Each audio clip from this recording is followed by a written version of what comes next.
வணக்கம். அப்பப்போ தனியாக அவங்கள மீட் பண்ணுவேன்னு ஏற்கனவே ஒரு வீடியோவில் சொல்லியிருந்தேன்.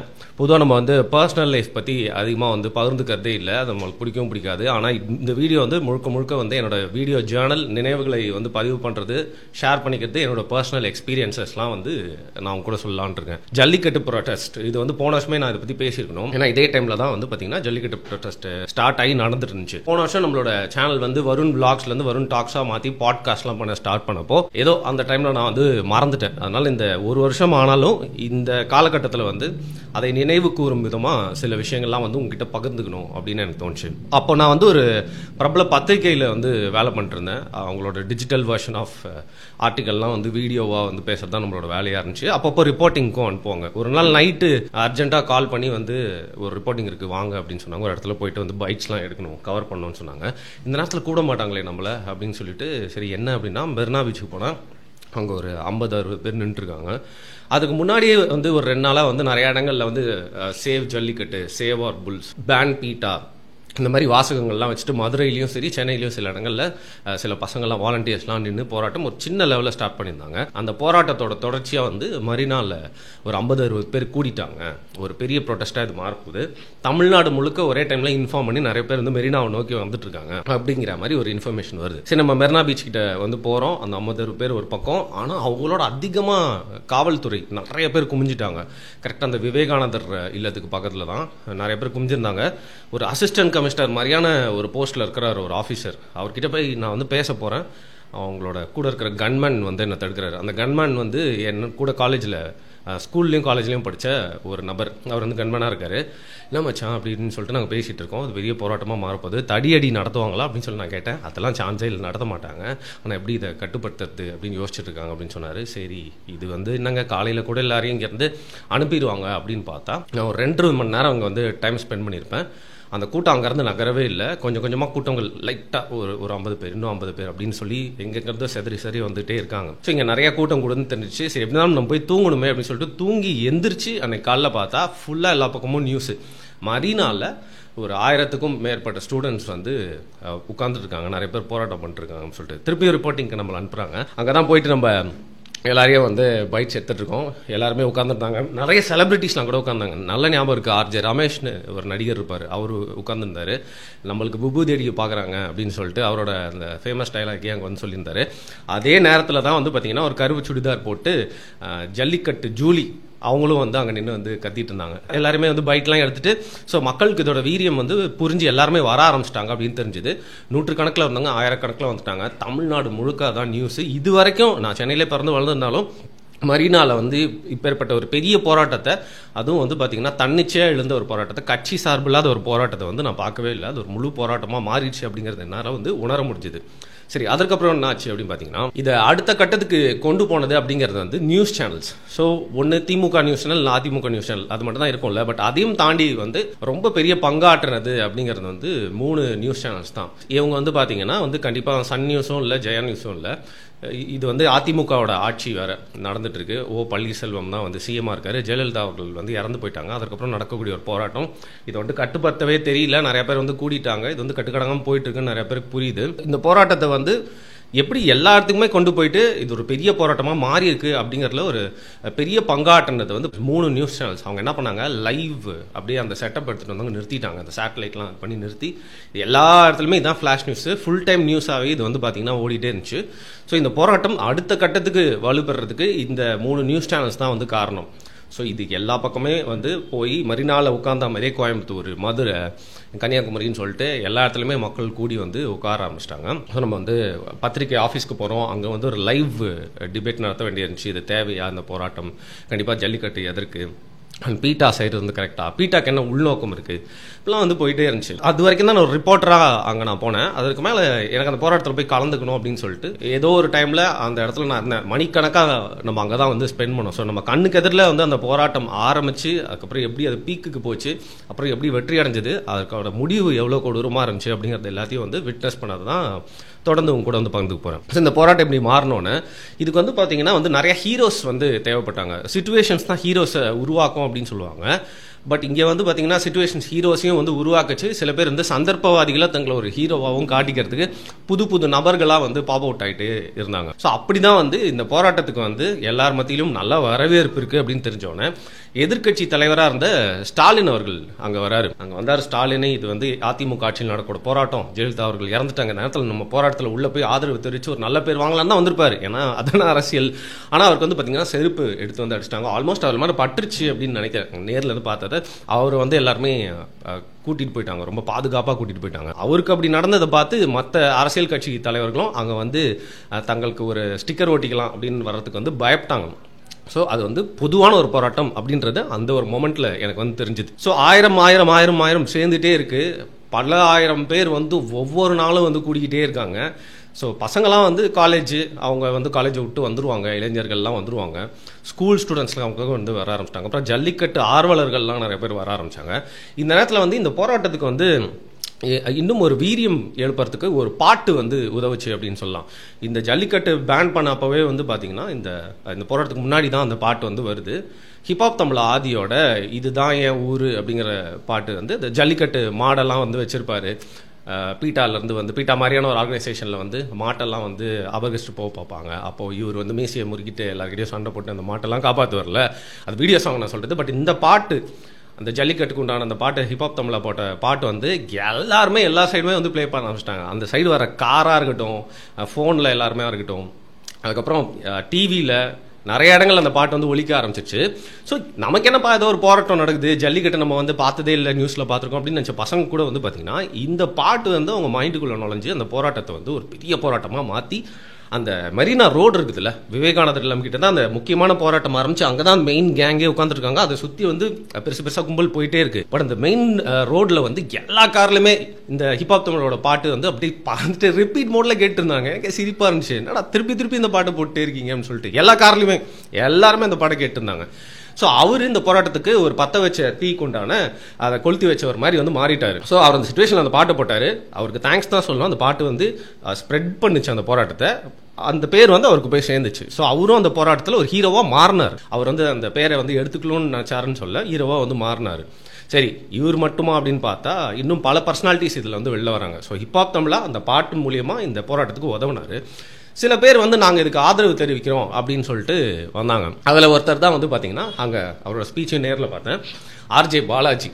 அந்த ஸ்பீச் இப்போ கூட இருக்கும், நீங்கள் போய் பாருங்கள். உணர்ச்சி வசப்பட்டு கும்பலை பார்த்தோன்னா நிறைய பேர் வந்து ஏதாவது பேசுவாங்க இல்லையா, மக்களெல்லாம் வந்து கொஞ்சம் ஆர்ப்பரிக்க வைக்கணும், அவங்களுக்குலாம் என்கரேஜ் பண்ணணும் அப்படிங்கிறனால சரி நல்ல விஷயம் தான் பேசினார். பட் அந்த ஸ்பீச் இன்னைக்கு கேட்டால் ஏன்னு தெரில, என்னையும் அறியாமல் ஒரு சிரிப்பாக வருது.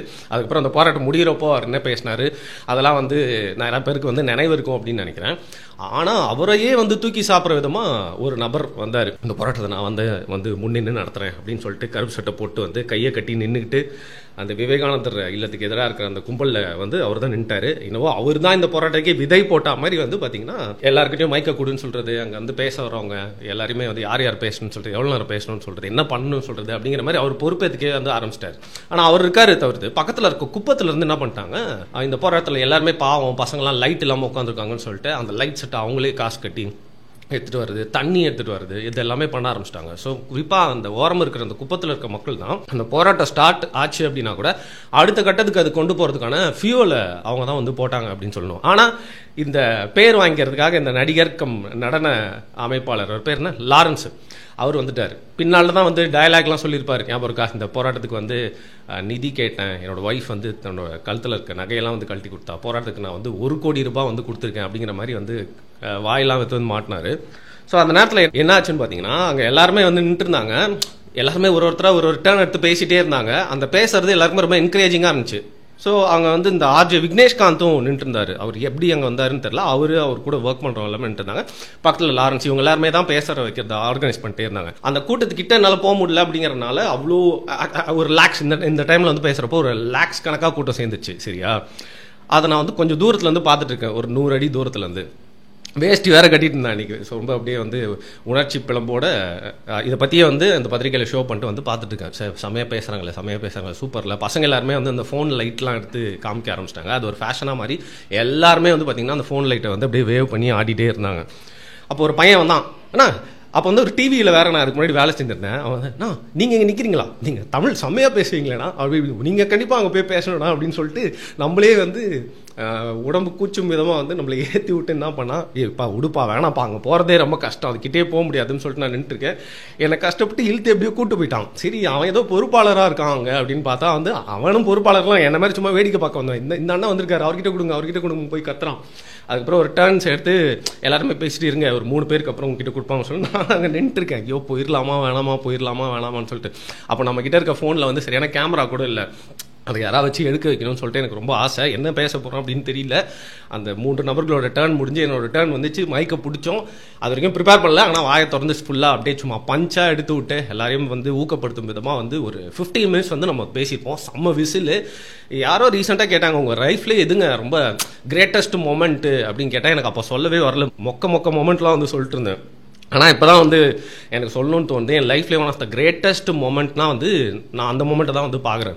ஸோ அங்கே வந்து அந்த 15 நிமிஷம் பேசினப்போ எல்லாருமே வந்து விசில் அடிச்சு கை தட்டி அந்த லைட்லாம் காட்டி சூப்பராக பண்ணாங்க.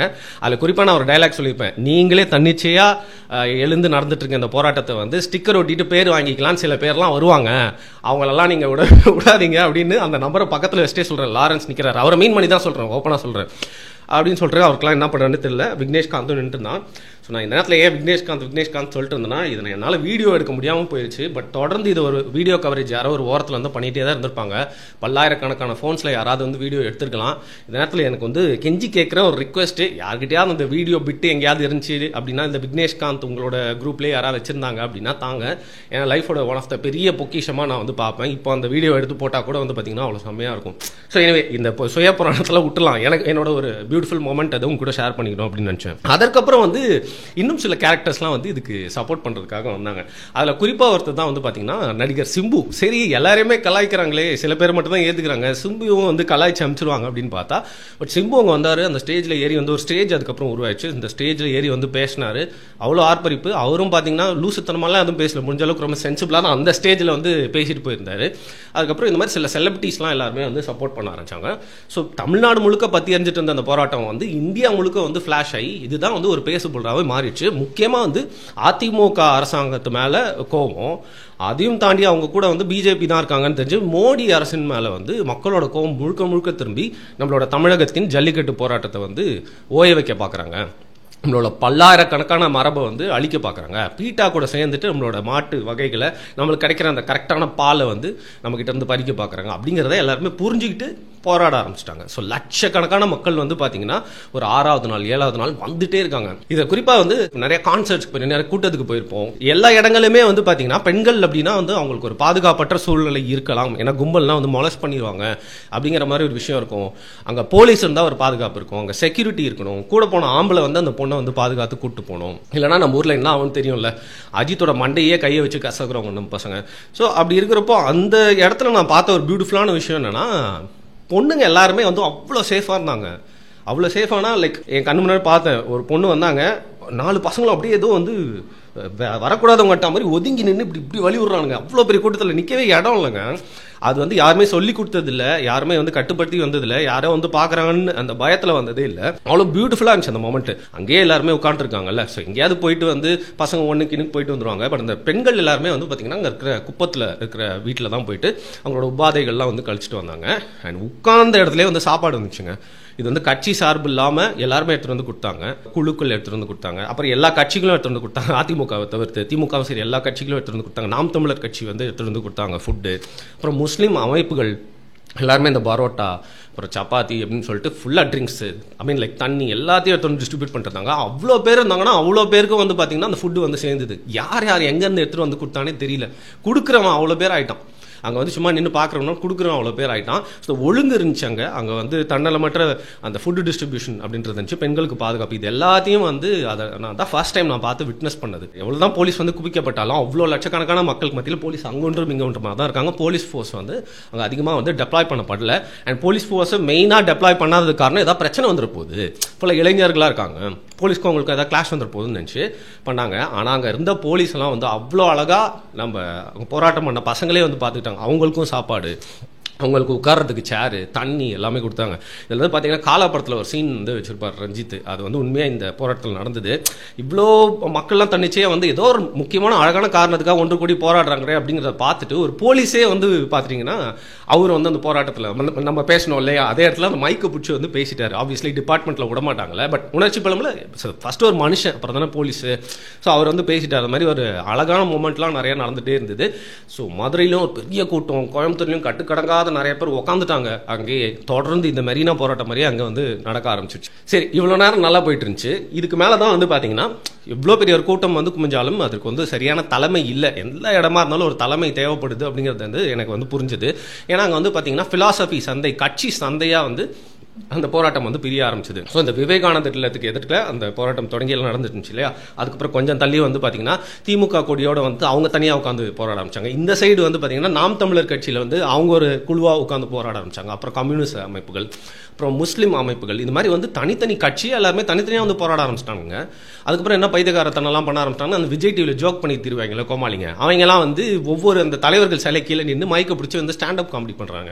நிறைய பேர் வந்து பாட்டெல்லாம் வந்து பாடிட்டு கிட்டார்லாம் இது பண்ணுறாங்க. சரி, அது ஓகே, மக்களை வந்து மகிழ்விக்கிறதுக்காக தலைவர் சிலை மேலெல்லாம் வந்து பேன் பீட்டா அப்படின்லாம் ஏறி நிற்க ஆரம்பிச்சிட்டாங்க. அதெல்லாம் பார்க்கறதுக்கே வந்து பைத்தியக்காரத்தனமாக இருந்துச்சு. சரி, இந்த போராட்டம் வந்து கட்டு கிடக்காம தடம் மாறி போகிறதுக்கான வாய்ப்பு இருக்குது அப்படிங்கிறது தெரிஞ்சு நான் ஏற்கனவே சொன்ன மாதிரி ஃபிலாசபி சந்தைகள் அங்கங்கே பிரிய ஆரம்பிச்சு. அதுக்கப்புறம் வந்து ஃபேமிலியாக வந்தாங்க. அது தப்புன்னு சொல்ல, ஏன்னா ஒரு ஃபேமிலினா ஏதோ ஜாலியாக இருக்க இடத்துக்கு தான் போவாங்க. பட் ஃபேமிலி வந்து இந்த ப்ரொடெஸ்ட்டுக்கு வந்து அவங்களோட சப்போர்ட் வந்து காட்டுறதுக்காக குழந்தைங்கள்லாம் வந்து கூப்பிட்டு வந்தாங்க. அது ஒரு நாள் 2 நாளுக்கு அப்புறம் ஒரு ஃபேமிலி பிக்னிக் மாதிரி வந்து மாற ஆரம்பிச்சது கொஞ்சம் கொஞ்சமாக. குறிப்பாக வந்து ஐடி ஆஃபீஸர்ஸ்லாம் எல்லாருமே வந்து பாஸ் கிட்ட மிரட்டி டைம் கேட்டு ஐடியில் வேலை செய்கிறவங்களாம் அவங்க ஆஃபீஸில் வந்து வேன்லாம் வந்து வந்துட்டு போனாங்க. ஒவ்வொரு ஏரியாவிலேருந்து ஆரம்பிச்சாங்க. சென்னை சுற்றி செங்கல்பட்டு தாண்டின்னு சொல்லிட்டு எல்லாருமே வந்து வேனை பிடிச்சி இந்த டூர் போகிற மாதிரி வர ஆரம்பிச்சிட்டாங்க.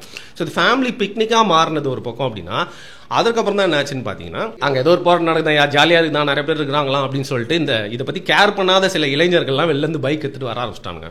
எல்லா ஏரியாலையும் எல்லா தரப்புலையும் எல்லா கிளாஸ்லையும் புல்லிங்கோ வச்சிருப்பானுங்களே, ஊரில் என்ன இருந்தாலும் பரவாயில்ல, நம்ம அங்கே போயிட்டு சும்மா ஒரு சீனை போடணும்னு சொல்லிட்டு நியூ இயரில் வந்து பீச் கிட்ட ஆடுறவங்க அவங்களாம் வந்து வர ஆரம்பிச்சிட்டாங்க. அவங்களாம் வந்து என்ன பண்ணிட்டாங்கன்னு பார்த்தீங்கன்னா, பாட்டில் எல்லாத்தையும் வந்து மெரினா பீச் ஃபுல்லாக வந்து போட்டு இந்த பான் ஃபயர் பண்ணுவோம்ல பார்ட்டியில், இந்த காட்டிலலாம் அந்த மாதிரி பண்ணி கொளுத்தி விட்டு கஞ்சா அடிக்க ஆரம்பிச்சிட்டாங்க. அவனுக்கு பாட்டு ஏதோ பாட்டு பாடுறாங்க. இது மாதிரி ஒரு பான் ஃபயர் இல்லைங்க, மெரினா பீச் எவ்வளோ பெரிய பீச், அங்கே கண்ணு கட்டின தூரத்தில் எல்லா இடத்துலையுமே வந்து ஒரு 100 பான் ஃபயர் இருக்கும். அவன் போயிட்டான். இந்த பீச் ஒரு ரோட்டு பக்கம் நடக்குது இந்த போராட்டம். பீச்சில் போயிட்டு எல்லாம் என்ஜாய் பண்ணுறாங்க. அது ஃபுல்லாக வந்து வுட் ஸ்டாக்னு சொல்லுவாங்க. இந்த ராக் சாங்ஸ்லாம் பாடிட்டு இந்த ஹிப்பி மூமெண்ட்டில் எல்லாருமே வந்து கஞ்சா அடிச்சுட்டு அவங்க பாட்டு என்ஜாய் பண்ணுவாங்களா, அந்த மாதிரி ஒரு என்ன சொல்கிறது கார்னிவல் மாதிரி மாற்றி விட்டானுங்க. ஸோ இது வந்து பெரிய போராட்டமாக வெடிச்சிச்சு. போலீஸால் இதை அடக்க முடியாது. சரியான ஒரு சிஎம்ஓ இங்கே இல்லை, ஓபிஎஸ் தான் இருந்தாரப்போ. ஸோ குழப்பமான மனநிலை அப்படிங்கிறதுனால வேற வழியெல்லாம் பார்த்தீங்கன்னா கோர்ட் வந்து நம்மளுக்கு சாதகமாக வந்து ஒரு தீர்ப்பு கொடுக்குறாங்க. அரசாங்கமும் வேற வழியில் அடிபடிஞ்சு போனோம், ஜல்லிக்கட்டு போட்டியே நடத்தலாம் அப்படின்ற ஒரு வெற்றிகரமான தீர்ப்பு வந்து வந்துடுச்சு. ஸோ இவ்வளோ பெரிய அழகான தன்னிச்சையாக எழுந்த ஒரு போராட்டத்தில் தமிழகத்திலே one of the biggest protest pro Jallikattu ப்ரொடெஸ்ட்டில் வந்து அதற்கான வெற்றியும் கிடைச்சாச்சு. இங்கே தான் வந்து பிரச்சனையே ஆரம்பிக்குது. இந்த போராட்டத்தில் வந்து எனக்கு 2 விஷயம். ஒன்று, உள்ளுக்குள்ளே லூசுங்க நிறைய பேர் பூந்துட்டானுங்க, ஓகேவா. அவங்களாம் என்ன பண்ண ஆரம்பிச்சிட்டாங்க, இப்போவே கோக்கையும் இது இப்போ நம்ம எந்திரிச்சா நாளைக்கு ஒன்று கூட விட மாட்டாங்க, கோக்கை இன்றைக்கே பேன் பண்ணணும், அதை பண்ணணும், இதை பண்ணணும்னு சொல்லிட்டு தேவையில்லாத ரிக்வெஸ்ட்லாம் வந்து வைக்க ஆரம்பிச்சிட்டாங்க. நிறையா சம்மந்தமே இல்லாமல் இது எல்லாத்தையும் இங்கே இருந்து முடிச்சுட்டு தான் நம்ம எந்திரிக்கிறோம்னு சொல்லிட்டு. அதில் எனக்கு ஞாபகம் இருக்கிறது இந்த கோக்கை பேன் பண்ணணும் அப்படிங்கிறது. அதெல்லாம் கூட நீங்கள் முடிச்சு கொடுத்தா தான் இங்கே எந்திரிப்போம் அப்படின்ட்டானுங்க. உட்காந்தாச்சு, நாடுல உலகமே திரும்பி பார்த்து பிபிசி எல்லாம் வேர்ல்டு நியூஸ்லாம் போட்டிருக்காங்க.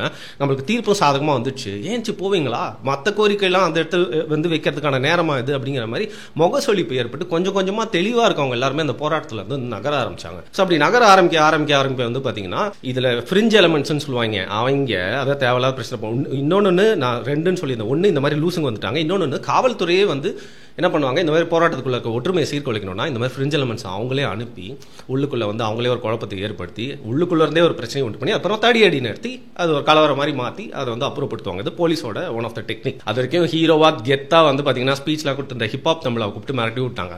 வேறு தேசிய பாதுகாப்புக்கு எதிரான நிறையா வாசகங்கள்லாம் இருக்குது. ஒசாமா பின் லாடனோட பதாகைகள்லாம் தூக்கிட்டு போகிறாங்க, நாட்டுக்கு எதிரான விஷயங்கள்லாம் வந்து கத்திட்டு போகிறாங்க. ஸோ அதனால் மேலே தான் அது வந்து பெரிய கேஸாக வரப்போதுன்னு எதுவும் பயமுறுத்தி விட்டாங்க போல. அவரும் வந்து இப்போ நடக்கிறதுக்கு எனக்கும் வந்து சம்மந்தம் இல்லைன்னு சொல்லிட்டு கடைசி காலகட்டத்தில் அவர் ஒதுங்கிட்டார். தப்பாக சொல்ல, நடந்தது சொல்கிறேன். ஸோ அப்படி இருக்கிறப்போ வந்து இந்த தேவையில்லாத ரிக்வஸ்ட்லாம் வைக்க ஆரம்பிச்சோன்னே அப்பயும் நான் சும்மா போய் பார்த்துட்டு வரேன். அப்போ ஒரு யூடியூப் சேனலில் வந்து ஒர்க் பண்ணிட்டு இருந்தேன். அந்த யூடியூப் சேனல் வந்து சரி மெட்ராஸ் சென்ட்ரல் யூடியூப் சேனல், அதுவும் பார்த்தீங்கன்னா மெரினா பக்கத்தில் தான் இருக்குது ஆஃபீஸு.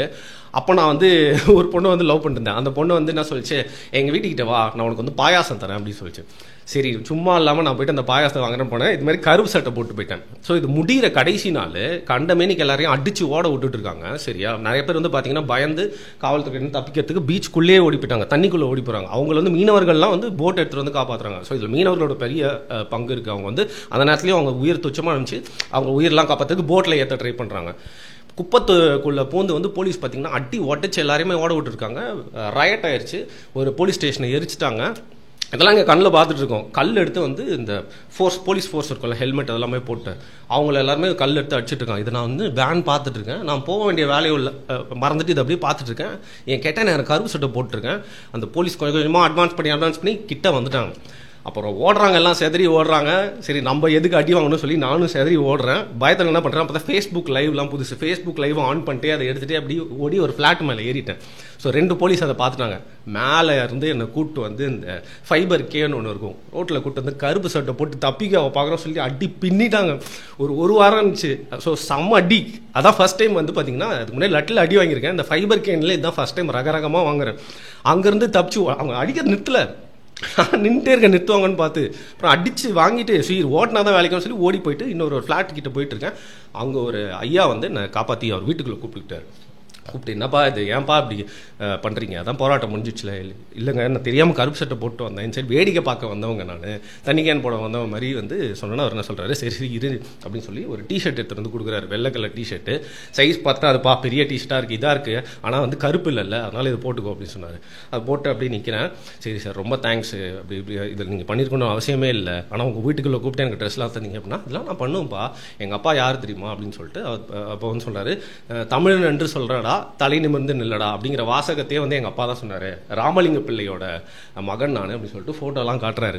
ஒரே பிஸ்ஃபுல் மூமெண்ட் எனக்கு. அப்படியே வந்து பார்த்தீங்கன்னா புல்லரிக்கிற மாதிரி ஆயிடுச்சு. என்னடா இந்த வழியே மறந்து போச்சு. இந்த மாதிரி ஒரு சீனில் வந்து என்ன பண்ணிட்டேன், சரி இந்த கலவரத்துக்கிட்ட இருந்து இந்த சைட் தப்பிச்சு வந்து திருப்பி எங்கள் ஆஃபீஸ்க்கு போயிட்டு அப்புறம் ஐடி கார்டெலாம் போட்டுட்டு இந்த டயர் எரிச்சிட்டாங்க, போலீஸ் ஸ்டேஷனில் எரிச்சிட்டாங்களே, அதையும் ரிப்போர்ட் பண்ணிவிட்டு சும்மா வீடியோ எடுத்துகிட்டு அதுக்கப்புறம் வந்தோம். இதுதான் அந்த என்னோட மெமரி.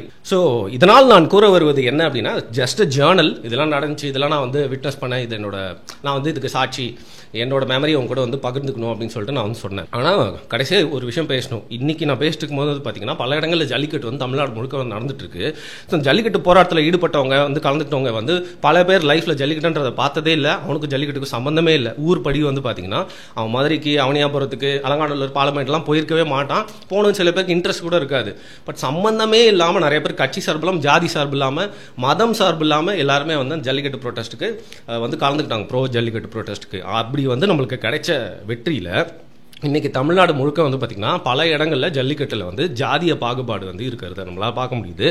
ஸோ எல்லாருமே வந்து ஒன்றா நடத்தக்கூடாது, தனித்தனியாக ஜல்லிக்கட்டு நடத்தணும் அப்படின்னு சில தரப்பினர் வந்து சொல்லிட்டு இருக்காங்க. இந்த நேரத்தில் அரசாங்கம் வந்து இதெல்லாம் வந்து கண்டுக்காமல் அவங்களுக்கு இதை ஒரு பப்ளிசிட்டியாக எப்படி யூஸ் பண்ணிக்கலாமோ அப்படிங்கிறத வந்து ஜல்லிக்கட்டு அப்படிங்கிற ஒரு நிகழ்வு வந்து பார்த்துட்டு இருக்காங்க. ஸோ எல்லாருமே சேர்ந்து வாங்கி கொடுத்த அந்த ஜல்லிக்கட்டு அப்படிங்கிற ஒரு நம்மளோட உரிமையை வந்து இன்னைக்கு வேற ஏதோ ஒரு காரணத்துக்காக ஜாதி, அவங்க வந்து ஜாதி தான்ப்பா, ஜல்லிக்கட்டுனா ஜாதி தான் அப்படிங்கிற மாதிரி ஒரு லேபிள் உழுற மாதிரியான ஒரு விஷயமா இருக்கு. அதை வந்து நம்ம தவிர்க்கணும் அப்படிங்கிறது சும்மா என்னோட தாட் ப்ராசஸாக இருந்துச்சு. ஸோ இந்த மெமரியோட சேர்த்து இதையும் நான் சொல்லலான் இருந்தேன், அதை அவங்க கூட பகிர்ந்துட்டேன். எனிவே அட் தி எண்ட் இதையும் தாண்டி நிறைய விஷயங்கள் ஜல்லிக்கட்டை பற்றி, ஜல்லிக்கட்டு போராட்டத்தை பற்றி அண்ட் இப்போ நடந்துட்டு இருக்க அரசியல் பற்றி வந்து இந்த வீடியோவில் என்னோட பர்சனல் எக்ஸ்பீரியன்ஸில் நான் சொல்லாத விஷயங்கள்லாம் வந்து சொல்லுவேன். அது இன்னும் 2 நாளில் வந்து நண்பர் பாரிசாலன் கூட சேர்ந்து பேசுகிற அந்த காணொலியில் நம்ம வருண் டாக்ஸ் சேனல்லே வரும். ஸோ இந்த வீடியோவில் நான் அதான் தவறாக சொல்லியிருந்தா அது என்ன அப்படிங்கிறத கீழே கமெண்ட் பண்ணுங்கள். அண்ட் உங்களோட jallikattu memories, protest memories and உங்களோட பாயிண்ட் ஆஃப் வியூ, உங்களோட கருத்து எதாக இருந்தாலும் மறக்காமல் வந்து கீழே கமெண்ட் பண்ணுங்கள். முக போட்டு தான் மன்னிச்சுக்கோங்க, அடுத்த வீடியோவில் பார்க்கலாம்.